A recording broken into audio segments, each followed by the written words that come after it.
Hey everyone, welcome back. In this quick guide, I'm going to show you how to create a signature inside a Google document using Google Drive. This is super handy if you sign forms online a lot, so yeah, let's jump right into it. So first thing, open the document where you want to add your signature. And if you don't have one yet, just create a new Google Doc from the New button on the left.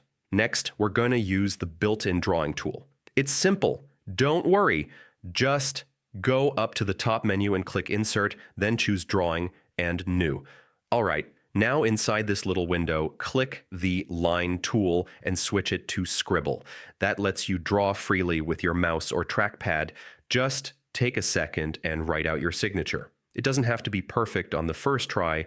You can undo and redo as much as you want. Once you've drawn it, you can resize it, rotate it a bit, or change the line weight if you want it thicker or thinner.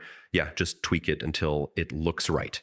When you're happy with it, just hit Save and Close. Your signature drops right into the document. And from here, you can move it around or drag the corners to size it. Oh, and here's a little bonus tip. If you want to reuse the same signature in other documents, right-click it and choose Copy, then paste it into any Google Doc in your Drive. And that's basically it. You now know how to create and insert a signature inside a Google document. If this helped you out, go ahead and subscribe for more quick tech guides. Thanks for watching.